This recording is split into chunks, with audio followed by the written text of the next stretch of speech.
L'événement cette semaine, c'est l'examen en deuxième lecture du projet de loi relatif à l'élection des conseillers départementaux, des conseillers municipaux et des délégués communautaires et modifiant le calendrier électoral. Mais tout de suite, retour sur les actualités de la semaine au Sénat. À partir de cette semaine, le site Sénat Junior est disponible dans une nouvelle version dynamique et moderne.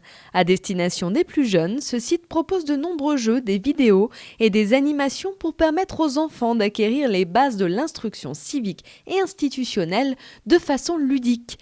Rendez-vous sur junior.senat.fr.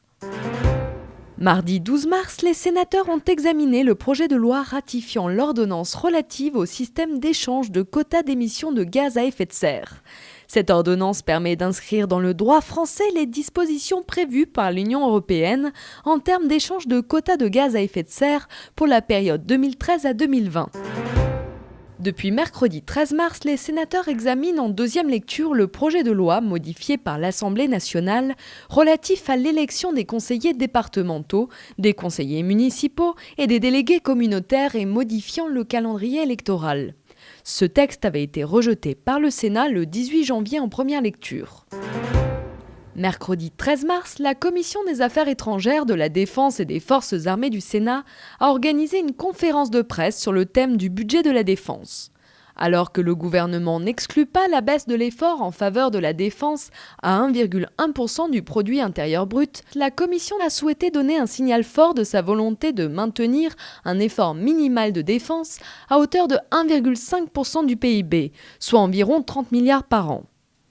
Une grande démocratie comme la nôtre, qui mérite une politique d'influence, mais aussi une politique de sécurité, qui mérite de pouvoir jouer pleinement son rôle de membre permanent du Conseil de sécurité de l'ONU, qui mérite d'avoir une politique d'influence au niveau européen pour créer cette mobilisation autour de l'Europe de la défense, doit se situer impérativement à 1,5 du PIB. Les derniers arbitrages de Bercy amèneraient une réduction insupportable du budget de la défense, avec des perspectives à 1% du produit intérieur brut à échéance 2020-25.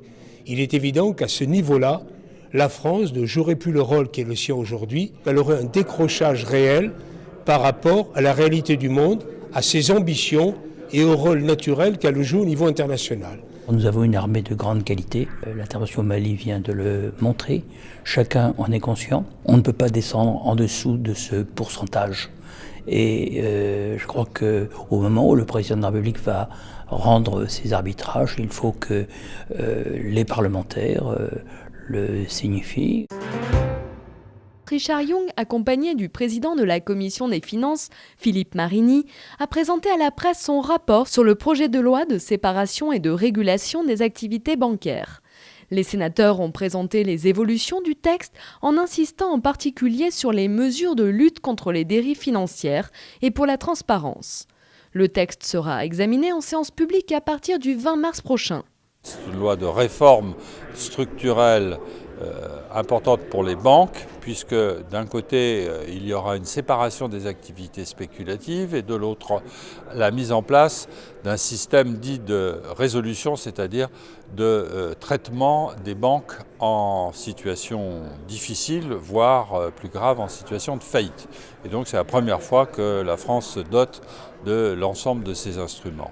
S'ajoute à ces éléments importants et structurels un chapitre concernant les droits des consommateurs face au système banquier et financier, avec en particulier le plafonnement des commissions en cas d'incident de paiement et de l'assurance emprunteur.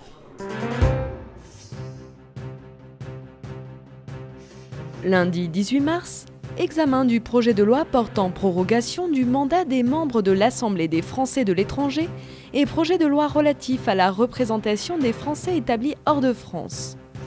Mercredi 20 mars, examen du projet de loi de séparation et régulation des activités bancaires.